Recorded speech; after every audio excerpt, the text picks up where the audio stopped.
I'm going to run through how to create a table manually in PowerPoint. And I'm going to run through the one that was in the lesson, the one that was speeded up in the lesson, which starts off with this kind of raw information and hopefully will end up looking something like this. So the first thing I'm going to do is to take the title out of this. I'm just going to duplicate it, pop it up there and just delete everything else. That's probably the quickest way of doing it.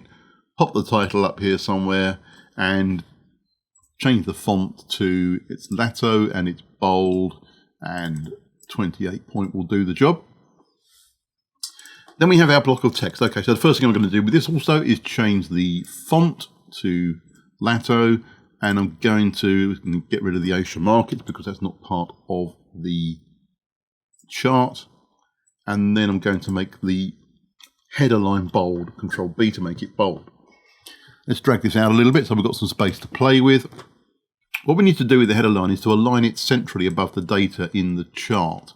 So I'm going to add in 3 center align tabs on this text box. You can see up here you've got the little tab icon. I'm going to put it onto the center align icon, and I'm going to put them roughly in position, one about there, one about there, one about there. We can move these about afterwards.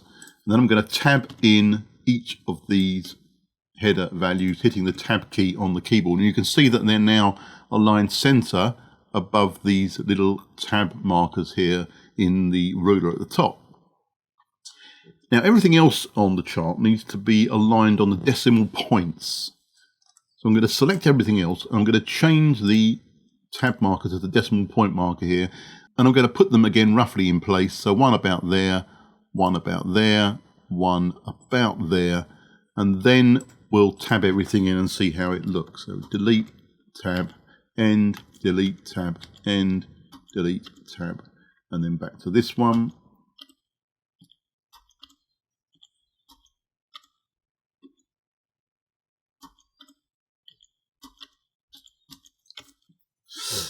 Okay, so there we have the initial attempt, and I think you can see that these have gone a bit too far to the right. So I'm going to select all of those lines and move these tabs back in a little bit until we're happy with them where they are.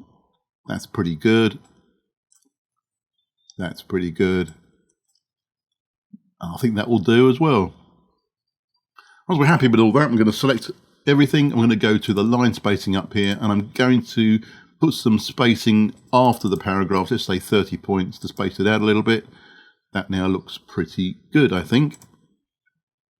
The final thing I want to do is just to add a frame, which we can do simply with shapes. So I'm going to select a rectangle, draw it around the outside of this table, fill it in with kind of light yellow. I think we'll leave the outline on it for the time being, and we'll send it to the back.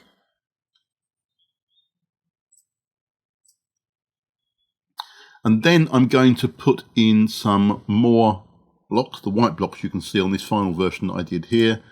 To do that, I'm just going to select this box, hold down the Shift and Control key and drag it out to create another box. Size it up, shape fill white, shape outline, no outline, and send to back.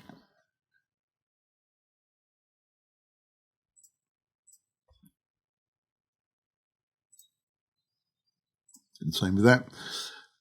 And then we just need to move this into position with the arrow keys, and I want to duplicate it again to hold down the Control Shift key while I'm selecting it, move it into position. And in fact, what we need to do, of course, is to select all 3 of those boxes, go to Arrange, and send them to the back. We can tidy that up a little bit. You can see that the white box here has gone over the outline of the yellow there, so we can move that in. So that is a quick demonstration of how to produce a table manually within PowerPoint.